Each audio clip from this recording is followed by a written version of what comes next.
नमस्कार विद्यार्थी मित्रांनो, विजन गव्हर्नमेंट जॉब हे आपल्या एज्युकेशन चॅनलवरती आपलं पुन्हा एकदा स्वागत आहे. आजच्या या लेक्चरमधून आपण इकॉनॉमिक्स मधलाच 6वी पंचवार्षिक योजना कंप्लीट करतोय. अतिशय महत्त्वाचं असं लेक्चर आहे. याच्या आधी आपण 5 पंचवार्षिक योजना कव्हर केल्यात. तुम्ही ते सगळे लेक्चर बघा. एक्झाममध्ये इकॉनॉमिक्स मधल्या ह्या पंचवार्षिक योजना अतिशय महत्त्वाचा पोर्शन आहे आणि आपण अशाच पद्धतीने स्लोली आणि सगळं इन डिटेल कव्हर करू. ओके, तर या लेक्चरला डायरेक्टली सुरुवात करण्याआधी 6वी पंचवार्षिक योजना आणि 5वी पंचवार्षिक योजना याच्यामध्ये एक गॅप पडला होता. तो 2 वर्षाचा गॅप होता आणि या 2 वर्षामध्ये काय काय घडामोडी घडल्यात आपण ते पहिल्यांदा बघूयात.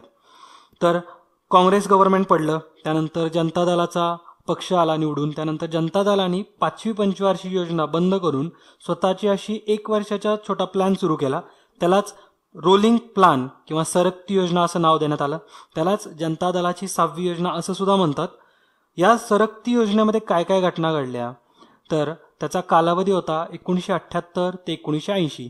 या योजनेमध्ये बऱ्याचशा तरतुदी करण्यात आल्या होत्या. ओके, आपण ते सुद्धा डिटेलमध्ये बघूयात. याचे अध्यक्ष कोण होते, तर मोरारजी देसाई हे याचे अध्यक्ष होते आणि याच्यानंतर मोरारजी देसाईंनंतर चरण सिंग हे त्यांचे अध्यक्ष होते. ओके, उपाध्यक्ष कोण होते, तर DT लकडवाला हे त्याचे उपाध्यक्ष होते या सरकती योजनेचे. ओके, आणि हे जे लकडवाला आहेत हे नामवंत अर्थतज्ञ होते.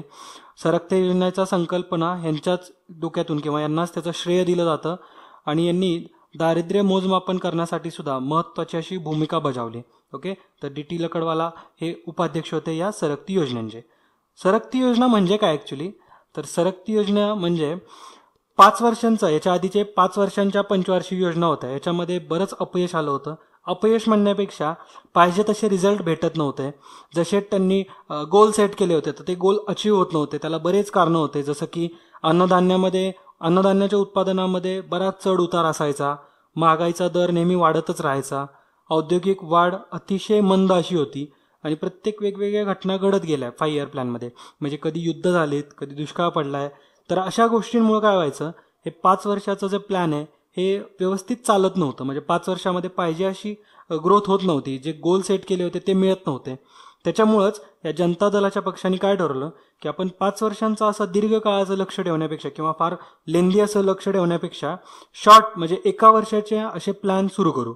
म्हणजे जेणेकरून काय होईल, 1 वर्षाचा जर प्लॅन सेट केला असेल तर त्या वर्षात जर अचिव्हमेंट नाही झाल्या किंवा अचिव्हमेंट पाहिजे त्याच्यापेक्षा जास्त झाल्या तर आपण पुढच्या वर्षी टार्गेट वेगळं सेट करू शकतो. ओके, आणि जर अचिव्हमेंट जरी नाही झाल्या तरी सुद्धा आपण पाहिजे तसा प्लॅन पुढच्या वर्षीसाठी बनवू शकतो. म्हणजे आपण त्यामध्ये फ्लेक्झिबिलिटी ठेवू शकतो. म्हणूनच ही सरकती योजना किंवा रोलिंग प्लॅन तयार करण्यात आला. हा 1 वर्षाचा असायचा आणि याचं श्रेय कुणाला दिलं जातं, तर DT लकडवाला. हा महत्त्वाचा पॉईंट आहे. ओके, आपण याच्यामध्ये काय काय घटना घडल्यात या सरकती योजनेच्या दरम्यान ते बघूयात. तर सरकती योजनेच्या दरम्यान तेलाचं संकट आलं होतं. 1979ला इराणमध्ये क्रांती झाली होती आणि त्यामुळं तेलाचे रेट जे होते हे हाय झाले होते. ओके, तिथलचा जो एक राजा होता त्याला इराण सोडून जावं लागलं होतं. दुसरा एक राजा आला होता आणि त्यांनी पूर्ण जगामध्ये जो निर्यातीचा जो रेट आहे हा 100% वाढवला होता. ओके, अशोक मेहता समिती सुद्धा या दरम्यान स्थापन करण्यात आली होती. ती लोकशाहीच्या विकेंद्रीकरणावर भर देण्यासाठी, म्हणजेच त्यांनी पंचायत राज ह्याच्यावरती किंवा पंचायत व्यवस्थेवरती द्विस्तरीय रचनेला शिफारस देता येईल का किंवा त्याच्याबद्दल काय चेंजेस करता येतील तर याची शिफारस दिली होती अशोक मेहता समितीने. ओके, या दरम्यानच जिल्हा औद्योगिक केंद्रांची स्थापना करण्यात आली होती. म्हणजे आपल्या जे इंडस्ट्रियल डेव्हलपमेंट आहे याच्यासाठी म्हणून ह्याच्यामध्ये कुटीर आणि लघु उद्योग यांचा विकास करण्यासाठी या डिस्ट्रिक्ट इंडस्ट्रियल सेंटर्सची स्थापना करण्यात आली. आपण हे सगळे पॉईंट आपल्या आधीच्या लेक्चर्समध्ये सुद्धा कव्हर केलेले आहेत. औद्योगिक धोरण या लेक्चरमध्ये आपण या जिल्हा औद्योगिक केंद्राबद्दल डिटेल माहिती बघितली आहे.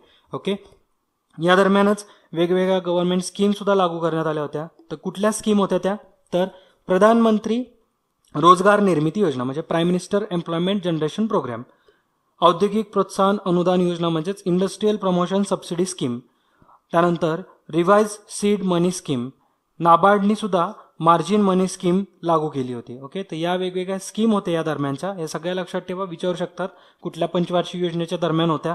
तर तुम्हाला कळायला पाहिजे हे की सरकती जो योजना होती, ओके, रोलिंग प्लॅन, तर या दरम्यान ह्या योजना अवलंबण्यात आल्या. ओके, आपल्याला याच्यातून काय आउटपुट भेटले आपल्याला, म्हणजे याचं जे कन्क्लुजन आहे हे काय झालं होतं, तर 1977 पर्यंत ह्या ज्या किमती होत्या वस्तूंच्या ह्या ज्या सातत्याने वाढत चालल्या होत्या तर याच्यावरती एक अंकुश भेटला होता किंवा वस्तूंच्या ज्या किमती होत्या या स्थिर व्हायला लागल्या. वस्तूंच्या किमतीची पातळी किंवा त्याचा जो निर्देशांक आहे हा 183 पर्यंत आला होता. परत तो 1979 मध्ये वाढून 185 पर्यंत गेला आणि त्यानंतर राजकीय अशांतता परत एकदा आली, वादामध्ये सापडले बरेच जण. परत एकदा काँग्रेसचं गव्हर्नमेंट आलं आणि काँग्रेसचं गव्हर्नमेंट आल्यानंतर 1980 मध्ये जो किमतींचा निर्देशांक आहे हा 185 वरून डायरेक्टली 250 पर्यंत गेला. ओके, मग आता काँग्रेस गव्हर्नमेंट आलं होतं आणि काँग्रेस गव्हर्नमेंटनी परत एकदा हे जनता दलाची जी ही योजना होती, रोलिंग प्लॅन होता, याला बाजूला करून स्वतःची अशी परत 6वी पंचवार्षिक योजना सुरू केली. आता आपण खऱ्या अर्थाने या 6व्या पंचवार्षिक योजनेला सुरुवात करूया आणि डिटेलमध्ये बघूत. तर 6व्या पंचवार्षिक योजनेचा जो कालखंड होता तो होता 1 एप्रिल 1980 पासून ते 31 मार्च 1985 पर्यंत. ह्याच्या ज्या अध्यक्षा होत्या ह्या 1984 पर्यंत इंदिरा गांधी होत्या, त्यानंतर त्यांची हत्या झाली होती आणि मग राजीव गांधींनी राहिलेला जो प्लॅन आहे हा अंमलात आणला. ह्याचे उपाध्यक्ष कोण होते तर ND तिवारी त्याचे उपाध्यक्ष होते. शंकरराव चव्हाण सुद्धा त्याचे उपाध्यक्ष राहिलेले आहेत. हे महाराष्ट्राचे 2 वेळा मुख्यमंत्री झालेत, तुम्हाला माहिती असेल. ओके, आणि नरसिंहराव त्यांचं जे मंत्रिमंडळ होतं, नरसिंहरावांच्या मंत्रिमंडळात ते आपल्या देशाचे गृहमंत्री सुद्धा राहिलेले आहेत. ओके, शंकरराव चव्हाणबद्दल तुम्हाला आणखी माहिती मी सांगण्याची गरज नाहीये, तुम्हाला सगळ्यांनाच त्यांच्याबद्दल माहिती असेलच. त्यानंतर उपाध्यक्ष म्हणून PV नरसिंहराव हे सुद्धा 1984 ते 85 या काळामध्ये होते. तर या सगळ्या ह्याच्या झाले फीचर्स किंवा इंट्रोडक्शन या योजनेची. आता आपण याच्या दरम्यान कुठल्या कुठल्या घटना घडल्या होत्या त्या बघू. त्याच्या आधी आपण ह्याच्यासाठी जे मॉडेल यूज करण्यात आलं होतं, जे आपण प्रत्येक लेक्चरमध्ये बघत आलोय, तर हे बघूयात. प्रतिमान कुठलं यूज करण्यात आलं होतं तर ॲलन मान व अशोक रुद्र यांचं जे खुलं सातत्य प्रतिमान जे होतं, मॉडेल जे होतं, हेच यूज करण्यात आलं. आणि या योजनेचं नाव काय होतं तर दारिद्र्य निर्मूलन व रोजगार निर्मिती योजना. ओके, हे सगळे पॉईंट लक्षात ठेवा. आपण या योजनेसाठी काय काय खर्च लागलाय, कुठल्या कुठल्या क्षेत्रामध्ये किती टक्के यूज करण्यात आले ते पण बघूयात. तर सगळ्यात आधी सार्वजनिक ऊर्जा क्षेत्रावरती म्हणजेच आपल्या एनर्जी सेक्टरवरती 28% इतका खर्च करण्यात आला, हा सगळ्यात जास्त होता. त्यानंतर शेती 24%, त्यानंतर इंडस्ट्री किंवा उद्योग म्हणा 16%, वाहतूक आणि दळणवळण ह्याच्यावरती पण 16% आणि सामाजिक सेवा सर्व्हिस सेक्टरमध्ये सुद्धा 16%. तर असं हे पैशांचं डिस्ट्रीब्युशन होतं. ॲक्च्युली खर्च करणं हा 97,500 कोटी एवढा अपेक्षित होतं, मात्र 1,09,292 कोटी खर्च करण्यात आला. ओके, म्हणजे जो अपेक्षित खर्च होता ह्याच्यापैकी जो प्रत्यक्षात खर्च आहे हा जास्तच झाला या पंचवार्षिक योजनेमध्ये सुद्धा. ओके, आता आपण बघूत की बाकी क्षेत्रावरती किंवा याच्या बाकी विकास योजनांवरती कुठल्या कुठल्या सुरू करण्यात आल्या किंवा कुठल्या विकास योजनांवरती भर देण्यात आला होता. तर विशाखापट्टणम इथं लोह पोलाद कारखाना किंवा उद्योग सुरू करण्यात आला होता. आपल्याला माहिती विशाखापट्टणम हे आंध्र प्रदेशमध्ये आहे. तर इथं 1982ला एक पोलाद कारखाना सुरू करण्यात आला होता. वायझॅग स्टील नावाने त्याला ओळखला जातो आणि हा सेलच्या अंतर्गत काम करायचा. ओके, त्यानंतर मात्र तो एक RINL हे स्थापना करण्यात आली, म्हणजेच राष्ट्रीय इस्पत निगम लिमिटेड याची स्थापना करण्यात आली. आणि सध्या हा जो पोलाद कारखाना आहे हा सेल अंतर्गत काम नाही करत, हा RINL अंतर्गत काम करतो. ओके, त्यानंतर आणखीन एक पोलाद कारखाना तामिळनाडूमध्ये उभा करण्यात आला होता, तामिळनाडूच्या सलेम या ठिकाणी 1982 मध्ये. ओके, आणि हा आता सध्या सुद्धा सेलच्या अंतर्गत काम करतो. आणि हा जो कारखाना आहे इथं रुंद पातीची पोलादी पत्रे तयार करण्यात येतात.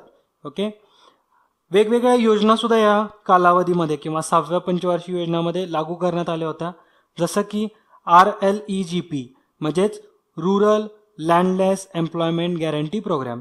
तर हा भूमिहीनांसाठी म्हणून शाश्वत असा रोजगार योजना ही सुरू करण्यात आली होती 15 ऑगस्ट 1983ला.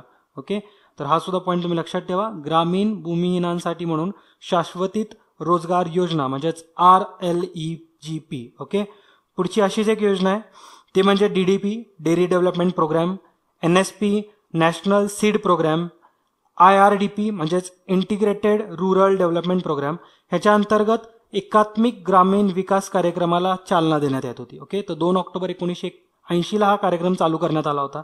सहकारी बँका त्याचबरोबर ज्या ग्रामीण बँका आहेत तर हे गरीब व्यापाऱ्यांना आर्थिक सहाय्य देण्याचं काम करायचं. ओके, त्यानंतर आणखीन एक अशाच प्रकारची योजना चालू करण्यात आली होती, national biomass and manure management program. तर हा बायोगॅस कार्यक्रम होता. अशाच प्रकारची आणखीन राष्ट्रीय ग्रामीण रोजगार योजना ही सुद्धा सुरू करण्यात आली होती. ओके, आपण ही आधीच बघितली आहे. त्यानंतर ग्रामीण क्षेत्रातील महिला व बालकांच्या विकासासाठी म्हणून जी एक योजना चालू करण्यात होती ती म्हणजे DWCRA, development of women and child in rural areas.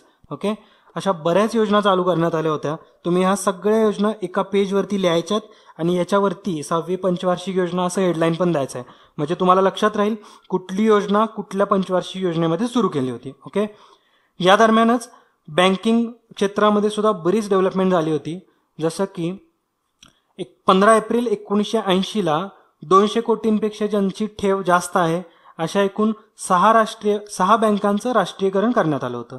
याच्या आधी आपण बघितलंय 14 बँकांचं ऑलरेडी राष्ट्रीयकरण करण्यात आलं होतं, नॅशनलायझेशन करण्यात आलं होतं 19 जुलै 1969ला. ओके, पण त्यावेळेस 50 करोडपेक्षा जास्त ज्यांची ठेव आहे अशांचं करण्यात आलं होतं. 1980मध्ये याचीच जी अमाऊंट आहे ही 200 कोटीपेक्षा जास्त करण्यात आली. म्हणजे ज्यांची ठेव 200 कोटीपेक्षा जास्त आहे अशा 6 बँकांना नॅशनलाइज करण्यात आलं. ओके, एक्झिम बँकची स्थापना करण्यात आली याच्या दरम्यान. नाबार्डची सुद्धा 1981ला स्थापना करण्यात आली होती. ऍक्च्युली 1982ला करण्यात आली होती. 81ला एक कायदा संमत झाला होता, नाबार्ड कायदा संमत झाला. त्यानंतर 1982ला याची स्थापना करण्यात आली. ओके, तर एक्झिम बँक ही आपली एक्सपोर्ट इम्पोर्ट बँक आहे. तर याच्यातून आपण आपल्या देशातील जी गुंतवणूक आहे, परकीय व्यापार आहे किंवा गुंतवणूक आहे, तर याच्यासाठी आपण वाढ लावू शकतो किंवा याच्या आर्थिक वाढीचं काम सुद्धा या एक्झिम बँके थ्रू करण्यात येतं. ओके, नाबार्डची सुद्धा स्थापना या दरम्यानच करण्यात आली. बऱ्याच राजकीय घडामोडी घडल्यात. महत्वाची म्हणजे ऑपरेशन ब्लू स्टार. ओके, तर आपल्याला माहिती असेल ऑपरेशन ब्लू स्टार बद्दल डिटेल. आपण परत कधी तर त्याच्याबद्दल एकदम सविस्तर अशी चर्चा करूया. ओके, पुढची एक घटना घडली होती ती म्हणजे तर भोपाळ गॅस दुर्घटना घडली होती या दरम्यानच. 2 ते 3 डिसेंबर 1984ला भोपाळ इथं जे UCIL म्हणजेच युनियन कार्बाइड इंडिया लिमिटेड तर या कीटकनाशक बनवणाऱ्या कंपनीमध्ये मिथाईल आयसोसोटेन तर या विषारी वायूचं गळती झाली होती आणि याच्यामुळं जवळजवळ 3700 लोकांचा मृत्यू झाला होता. 6 लाख लोक हे विषबाधेने त्रस्त झाले होते. ओके, तर जी भोपाळ गॅस दुर्घटना आहे ही सुद्धा याच काळात घडलेली आहे. ओके, आणि याच्यातून काय काय कन्क्लुजन भेटतात, या योजनेतून काय कन्क्लुजन भेटले आपल्याला, तर 6वी पंचवार्षिक योजना जी आहे याच्यामध्ये आपलं जे अन्नधान्याचं उत्पादन होतं हे 145.5 दशलक्ष टन एवढं झालं होतं. ह्याच्या आधी हे 109 दशलक्ष टन एवढं होतं. ओके, म्हणजे जे अन्नधान्याचं उत्पादन आहे याच्यामध्ये चांगलीच वाढ झाली आहे. जवळजवळ 40 दशलक्ष टननी वाढ झालेली आहे. औद्योगिक विकास जो होता तो मात्र मंदच होता. आपलं जे वार्षिक वृद्धी दर हा गाठण्याचं जी अपेक्षा होती ही 7% होती, 7%, मात्र ती 5.5 एवढीच गाठण्यात आली. जे समोर तुम्हाला 2 चार्ट दिसत आहेत हे तुम्हाला पाठ करायचेच आहेत. आधीच्या लेक्चरमध्ये सुद्धा मी तुम्हाला सांगत आलो की हे 2 चार्ट तुम्हाला पाठ ठेवायचे आहेत, जेणेकरून पुढच्या येणाऱ्या एक्झाममध्ये अशा प्रकारचे जर प्रश्न आले की कुठल्या पंचवार्षिक योजनेवरती कशात भर देण्यात आला होता, कुठलं मॉडेल यूज करण्यात आलं होतं, ते तुम्हाला इथून जमलच. ओके, तर पंचवार्षिक योजनेमधला सगळ्यात महत्त्वाचा पोर्शन म्हणजे हे जे 2 चार्ट आहेत जे समोर तुम्हाला दिसत आहेत हे तुम्ही पाठ करायचेच आहेत. ओके, तर आपण 6वी पंचवार्षिक योजना अगदी डिटेलमध्ये बघितलेली आहे. हे लेक्चर तुम्हाला नक्कीच हेल्पफुल ठरेल. तुमच्या इकॉनॉमिक्समध्ये आपण 6 पंचवार्षिक योजना कव्हर केल्यात. यानंतर आपण इकॉनॉमिक्समध्ये काही बँकिंग रिलेटेड लेक्चर अपलोड करू, काही टॅक्सेशन सिस्टीम्स रिलेटेड आपण जे लेक्चर आहेत ते बनवू. ओके, तर भेटूया पुढच्या लेक्चरमध्ये. तोपर्यंत जय हिंद, जय महाराष्ट्र. धन्यवाद.